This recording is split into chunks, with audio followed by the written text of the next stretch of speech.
हाँ जी, तो कैसे हो आप लोग। बहुत बहुत स्वागत है आपका हमारे इस यूट्यूब चैनल पे। दोस्तों, आज की इस वीडियो में मैं सॉल्व करने वाला हूँ आज जो यूपी बोर्ड का पेपर हुआ था। ये लास्ट पेपर था सोशल साइंस यानी सामाजिक विज्ञान का।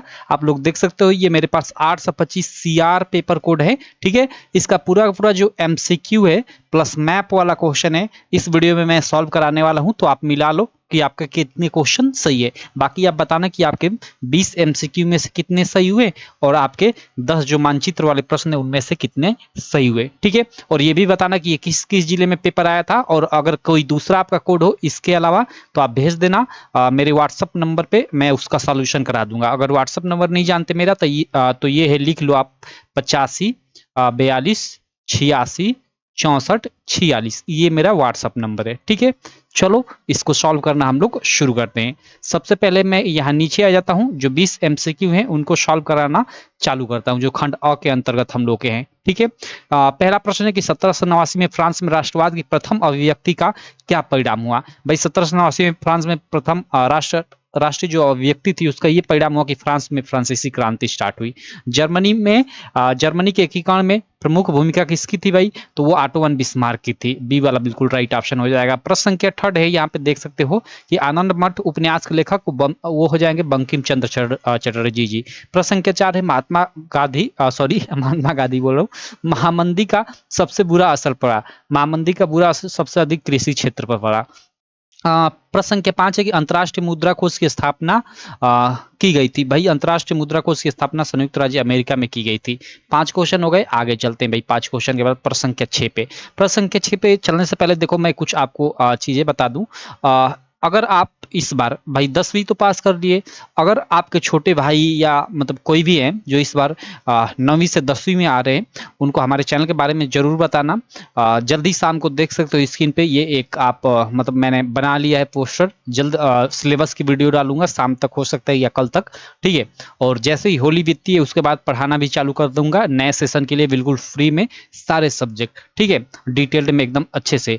और जितने भी आपके 9th के मतलब भाई बहन हैं छोटे, मतलब 8वीं से 9वीं में अब आ रहे हैं, 9वीं से जो 10वीं में आ रहे हैं उनको तो बताना ही, जो 8वीं से 9वीं में आ रहे हैं उनको भी जरूर बताना, क्योंकि उनका तो सबसे जरूरी है। मैं बता दूं कि इस बार यूपी बोर्ड में ना न्यू एजुकेशन जो एनईपी 2020 थी, न्यू एजुकेशन पॉलिसी 2020, वो पूरी तरह से लागू हो गई है 9th क्लास में इस साल। और इस साल जो 9th क्लास का पेपर होगा वो अब 80 मार्क का होगा। जैसे 70 मार्क का हुआ करता था, ये खत्म हो जाएगा, अब 80 मार्क का पेपर होगा। और फिर 9th वाले जब वो 10th में अगले साल जाएंगे, 2026 छोड़कर 27 में, तो उस साल भी उनका 80 मार्क का बोर्ड एग्जाम होगा अब। ठीक है, तो पेपर पैटर्न भी बदल जाएगा आगे चलकर। तो ये जरूर बताना। हमारे चैनल से जुड़ने के लिए आज जो भी लेटेस्ट खबरें होती हैं वो सारी चीजें मैं बताता रहता हूँ। चलो, तो ये 5 प्रश्न हो गए। प्रश्न संख्या 6 कि निम्नलिखित में से कौन सा संघीय राज्य नहीं है। जो संघीय राज्य नहीं है वो छाटना। ओडिशा राज्य है, तमिलनाडु राज्य, राजस्थान राज्य है, लेकिन चंडीगढ़ केंद्र शासित प्रदेश है।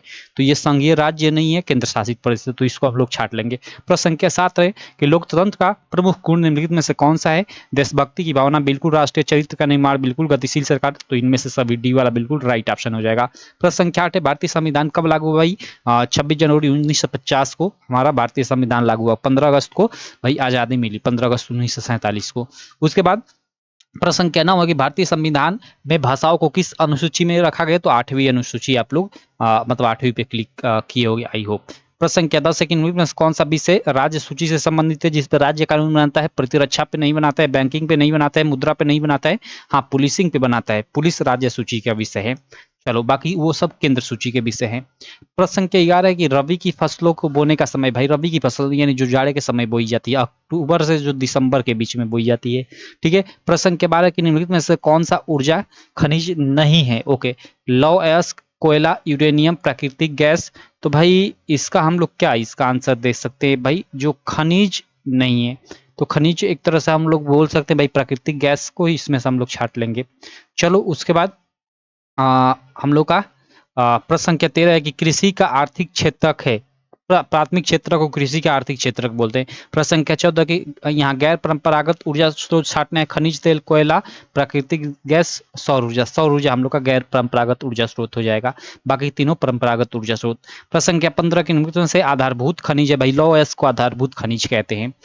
प्रश्न क्या हो रहा है कि पृथ्वी शिखर सम्मेलन कब आयोजित हुआ था? तो 1992 में भाई, रियो डी जेनेरो पृथ्वी शिखर सम्मेलन। प्रश्न संख्या 17 है कि भारत में उदारीकरण प्रक्रिया की शुरुआत 1991 में हुई थी। चलो, उसके बाद प्रश्न संख्या 17 के बाद प्रश्न संख्या 18 की निम्नलिखित में से कौन सा जैव संसाधन है जो जीवित है? तो ये नहीं, ये नहीं, ये नहीं, मत्स्य पालन यानी मछलियां जैव संसाधन के अंतर्गत आ जाएंगे। प्रश्न संख्या 19 है कि निम्नलिखित में से किस वर्ष बांग्लादेश ग्रामीण बैंक की स्थापना हुई है? हमें बांग्लादेश ग्रामीण बैंक की स्थापना कब हुई थी ये हम लोग को बताना है। तो ये आपका लगभग 1979 आपका सही हो जाएगा। प्रश्न संख्या सी, प्रश्न संख्या 19 का मतलब सी सही हो जाएगा।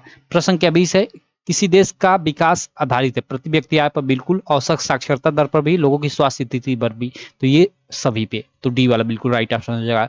तो ये 20 एमसीक्यू हम लोग के हो गए। बाकी आप बताना कि आपके 20 एमसीक्यू में से कितने सही हुए। अब चलो यहाँ थोड़ा नीचे आ जाता हूँ मैं। मैप वाला क्वेश्चन है, इनको भी इंग्लिश वर्जन है, मैं मैप वाला क्वेश्चन सॉल्व करा देता हूँ। बाकी ये पार्ट बी में आप लोग का ये 4-4 मार्क का क्वेश्चन आया था, तो चलो इसको तो छोड़ता हूँ। यहाँ पे मैप वाले में आ जाता हूँ। देखो यहाँ पे हमें यहाँ 5 मैप ये हिस्ट्री से थे और 5 आपके मतलब जियोग्राफी से होंगे। तो चलो ये हिस्ट्री वाला, 1927 में भारतीय राष्ट्रीय कांग्रेस का अधिवेशन कहाँ हुआ था? तो मद्रास में हुआ था, जो आज चेन्नई है। एकदम ये मैप में ये जाओगे ना तो ये नीचे आपको दर्शाना है, ठीक, ये दर्शाना भी है। तो यहाँ आंसर केवल मैं बताया था, आई होप आप दर्शा दिए होंगे। जलियांवाला बाग हत्याकांड भाई कहाँ हुआ था? तो ये मतलब जलिए किस जनपद में हुआ था? तो भाई गोरखपुर में हुआ था, गोरखपुर के चौरा चौरी में, ठीक है, गोरखपुर के चौरा चौरी नामक जगह पे। तो गोरखपुर यहाँ जनपद पूछ रहा है, तो गोरखपुर, और गोरखपुर में आप मतलब जो भी हमें ये चिन्ह दिया है, ये चिन्ह दर्शा दिए होगे तो आपका हो गया होगा, मतलब यूपी में गोरखपुर, ठीक है, पूर्वी साइड में पड़ता है।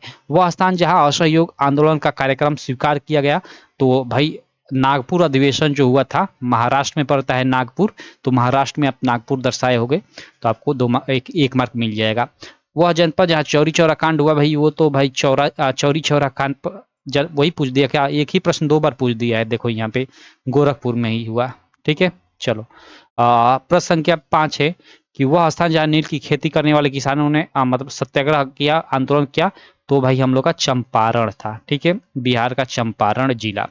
ये हम लोग का ये सारे आंसर हो गए। अब चलो यहाँ पे मैं करा देता हूँ ये जो आपके ये सेकेंड जो मैप वाला प्रश्न था 5, नेशनल कार्बेट पार्क, भाई नेशनल कार्बेट यानी वही जिम नेशनल कार्बेट पार्क पूछ रहा है कहाँ पड़ता है? तो ये यूटी उत्तराखंड में पड़ता है। भारत के पश्चिमी तट पर स्थित बंदरगाह हमें दर्शाना है, तो भाई पश्चिमी तट पे भाई सबसे फेमस मुंबई बंदरगाह, ठीक है। शिवलिंग पर्वत श्रृंखला इस चिन्ह द्वारा दर्शाना है, तो भाई कहाँ है ये हमें जानना चाहिए, तभी तो दर्शा पाओगे। तो ये उत्तराखंड में ये भी स्थित है, तो आई होप आप दर्शा दें। गुजरात की राजधानी गांधीनगर, गांधीनगर को आपको गुजरात में दर्शा देना है। भारत का एक प्रमुख कोयला क्षेत्र, तो कोई भी आप सबसे फेमस जो झरिया है उसको आपने आई होप दर्शाया होगा, झारखंड में पड़ता है। तो ये 10 प्रश्न हो गए हम लोग के मैप वाले, और 20 मैंने एमसीक्यू वाले सारे के सारे सॉल्व करा दिए।